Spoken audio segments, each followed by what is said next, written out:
to fix the VHF antenna, did some other repairs, and then got to Martinique for a short test ride. In the meanwhile, we got great support from Brian and Karen on DELOS for our projects with the schools in Dominica. And it was overwhelming to see what great support we got from the sailor community. And so now we can start with the principals to get the jobs done. But first, have a look with us what nice welcome we got on the way back to Dominica out of the ocean.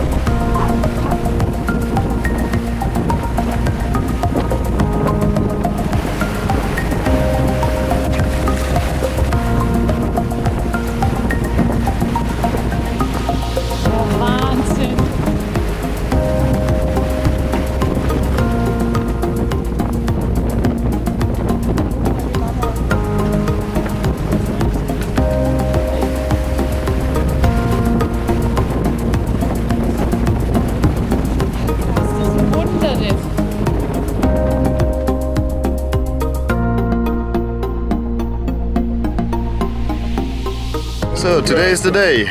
Ready to get the hands dirty. We already bought some colors and painting. And now we're gonna have a look on the school.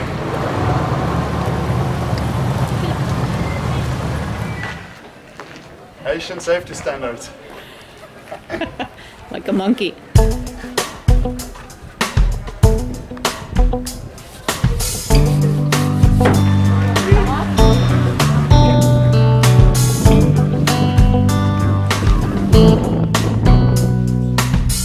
The boy with the cold hard cash is always Mr. Right.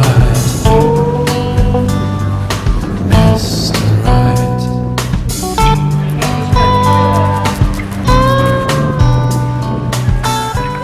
Almost done. Not much to do anymore. Boys may come, boys may go, and that's alright.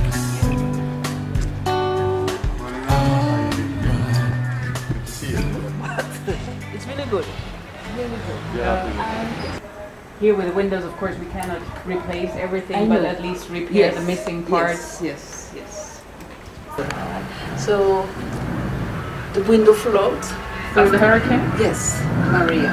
You know, I guess it didn't do a lot of work to get it out because it was already. It was already. Yes.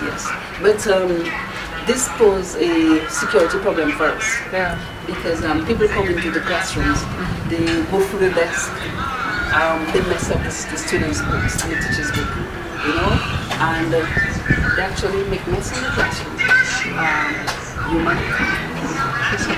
Seriously? Yeah. Yes, there are days that I have to do it because the teachers won't do it. When you come in and there's something there, you know, we have to get it out. All the classroom here, we have how many? 4 classes here, and they all leak. It wasn't major like the roof flying away, you know, but the classroom leaks. This one is the worst, really. Okay. And the thing is, labor is hard to find because of the mass amount of work that was to be done after Maria. You know, I would have fixed it. You know, it's just that to get persons to do it is the problem. Okay. You know, we are missing pots and pans because what we really want to do in the kitchen is to at least give students breakfast, and there are some extreme cases where we want to give them some lunch because we know that they come to school without anything. So we would need a little of our work and a little pots and pans. How many kids is it that you have to feed? Well, I think there are about 50 of them. 50? Yes, about 50. You know, so we are not like out of everything, but it's not enough. I really need that done because students must be fed. You know for a fact that you can't learn much now if you are hungry. Once you see a child sleeping by 9 o'clock, school begins at 8, and you see that they come in and by 9 o'clock their heads are on the desk and they cannot do their work, something is wrong. That's why they do so. This is how the door gets locked. Yeah, so I guess that's why some of our security problem.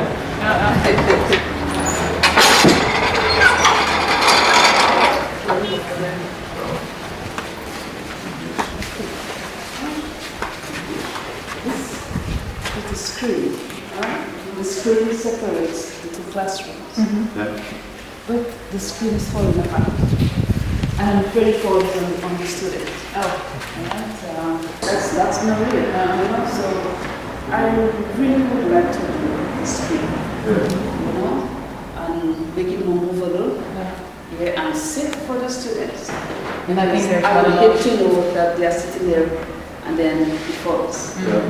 You know, that would be so dangerous. I think we've got to check it, but I think it doesn't need a lot of material to repair it. It's just work and a little bit. It's more the carpenter work. See that? We should have a look on like a chef. You know, I'm a carpenter. Yeah, in my earlier life, I worked as a carpenter. I can have a look on that. I can pay for that because I think we only need some joints and connections and just a little work. So the way we're going to do it, we're going to put all these projects together to packages, right? And we're going to the funds that are coming in for Saving for Smile, they're meant to pay for these repairs and all that. So you just arrange to pay the bill directly from the school's bank.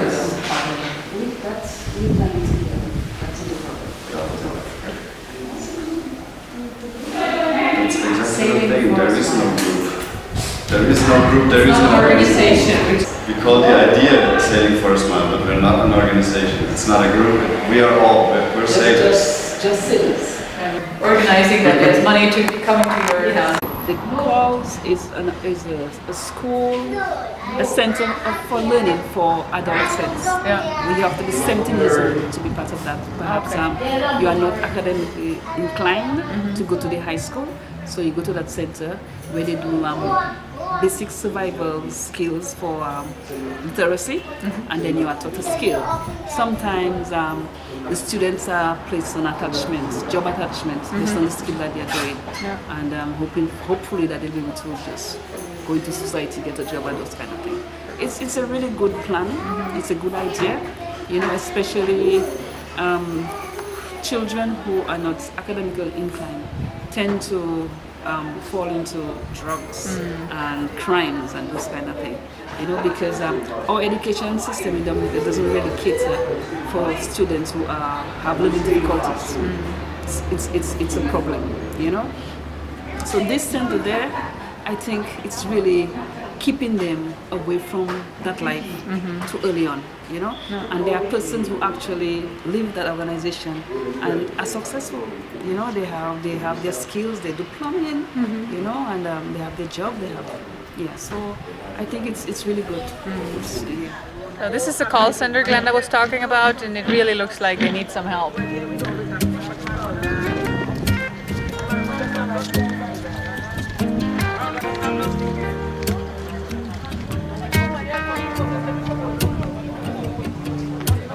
Hey, won't you stay a little bit longer?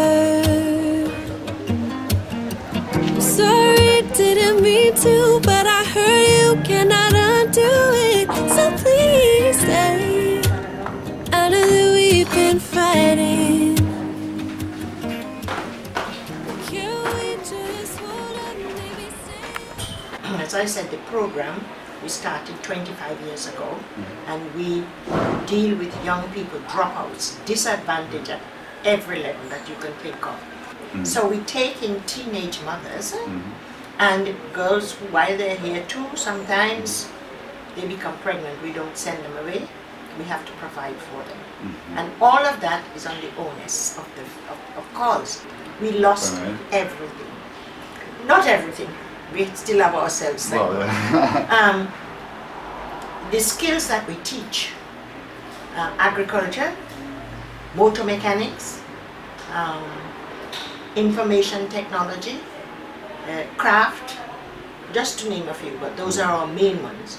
And now, with the advent of the hotels, I befriend Kipinski Range, and they came, saw what we were doing or what we have been doing, liked what we are doing, because they're now here to stay, and they offered us to replace this roof in the tune of 100,000 EC dollars. That's great news for you. So you I are was able- worried when I see the roof and I was like, Right. let's talk to these people. Right. So Yeah. what would you think, what at the moment, what is the biggest need, what the call center, Right now, my biggest need is the downstairs, which is the daycare for the babies.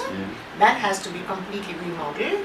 And so the kitchen that we use for both the daycare children and the adolescents, we have to remodel that as well. This is where we have to remodel right now. It's most urgent. Hi, whoops! Hello, whoops! Yes, yes. We have to remodel this. You know, we need. And the bath itself, we have plumbing problem. Yeah. So we're hoping to remodel it, to make it more counter changing tops and stuff like that. And this is their school area. When they become 3 years, then they move on to the preschool, to the early childhood. All of it is all early childhood, but this is mainly stimulation and also for the mothers that we have upstairs. That it becomes an integral part where they, have to, when they first come, the trainees, and they come down here, they cry something. What are you crying for? And they don't really know. So it's the love, something stirred emotion. So that's how we started with them. Layla, you should be sleeping. Awesome. Now, that room then belongs to Care of the Elderly. That's another organization that badly needs help. And this is just a little office here too. You can't even say it's an office, but that's what we have. That's the children there. Oh, nice. And here is the kitchen, which we prepared for the children and also for our hospitality training. Now, this has to be remodeled because we need to put in a sink, a new sink to wash hands, and change all these cupboards here. They've been changed and changed and changed. And you can see the whole thing there and here. See, we have to do this entire. So we have to get 2 new sinks remodeled. You can see all that is, thing. So we have to do it.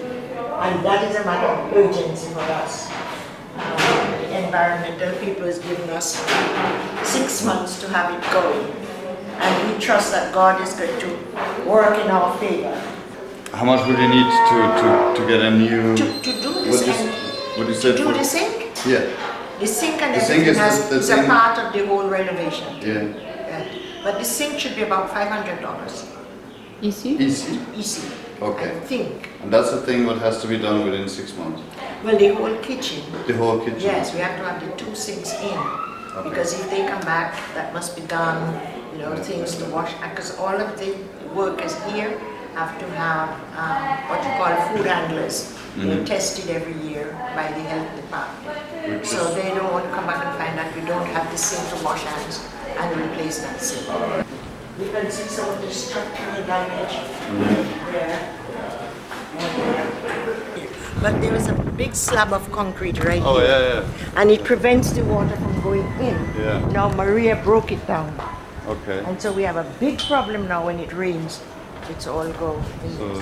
So you can see all this is Maria damage. This was used here as a library.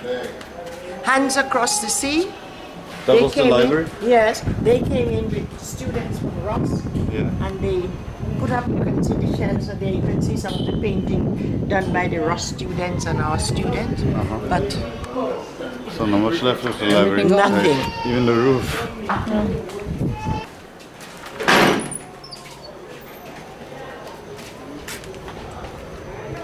This was the bathroom, washroom for the young men.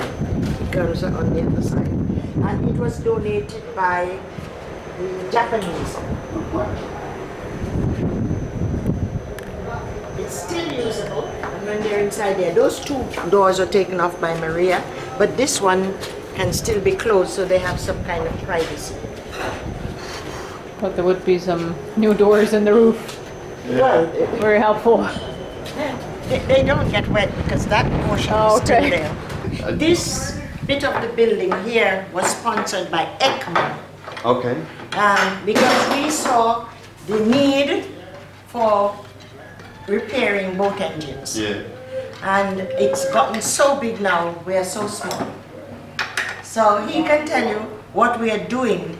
We don't have the money yet, but give them the idea. Well, the things that we started actually, and we were waiting on a tree, and afterwards we came across with this building. Yeah. But at present, we find we need an extension. Because what we need eating facilities for the students, with an office, and with a storage area. You know, the working area and the storage areas. Right now we are depending on funds actually. And this young man here, hold up your head, Shimon. He's been, you graduated already, or you're waiting for graduation? Not yet, for graduation. He's waiting, yes. Because of Maria, we couldn't have for 2 years graduation. So he's coming up in June for graduation. Awesome. And at the same time, he's following the motto health and safety. Yeah. Right. Program for certification. Wow. That's good news. Great. Congratulations. He's very good with when he came there, he actually didn't like it. and he was like, but right now, he's one of the best around now. So what I'm doing now is conducting a survey, because this survey is to obtain information from the past, present students and also the community person. So I'm going out to the community in a little while to kind of find out what training programs everyone calls to offer and really see how calls is impacting on the community. And so I have this young guy that he came in for the interview. He's 28 years now. He is a graduate of calls. And his comment was, calls turned me, it gave me love and comfort, teach me to rise up and catch up my manhood. On the streets it's different, here straightens you up. And the skills that he did agriculture, he also did carpentry and woodwork. You know, so he said, the skills that I learned at calls helped me to become more focused and to make better decisions. You know, so I mean, it's just amazing. It's amazing what's. That explains very good. Yes, yes, yes. So this is our information technology. So course has is doing very well with the students, but course needs assistance to really continue on the path that they're going. So in order to get more volunteers, even sometimes I mean to just support the entire program, even though funding like cash is not received, but like I mean you saw the I'm not sure if you've gone there to see the damage. Yeah, that Hurricane Maria did, and so that for some of the programs they're in a halt, they're unable to continue, but there are certain needs. So it's just one step at a time. But so right now I'm just collecting the data, the baseline data, for us to show that cause is important. It's an integral part of the community, not just for the Portsmouth area, no? But Dominica. Yeah. I have realized when I'm with you, I wanna do what it takes to make you see that we'll be alright if you just let me show you that I can do better. And I apologize for everything.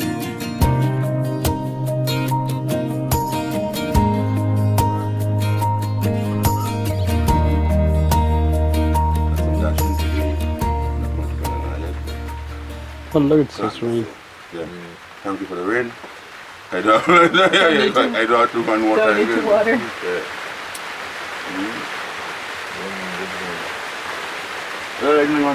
What is that exactly? That is spearmint. That one is spearmint, that one is the black mint. That's basil, and that mixed herb is more or less a nani citronelle. Citronelle. Yeah. Nice. So, nice. Thank you. Spicy tea. Spicy tea. Yeah, enjoy it. We will. Yeah, Thank you so much. Yeah. No. You still find people all over the island living in those tents. That's people that lost their houses, I guess. Yeah.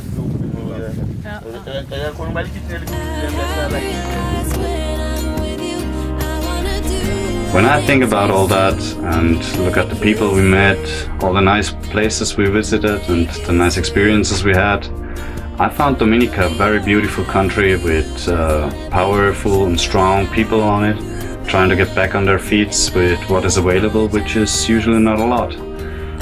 Yeah, but if you look and see how little effort and financial support can make their lives better and give the kids a future. So I think it's a great choice to support those in need. It may not change the world, but it will definitely change their world.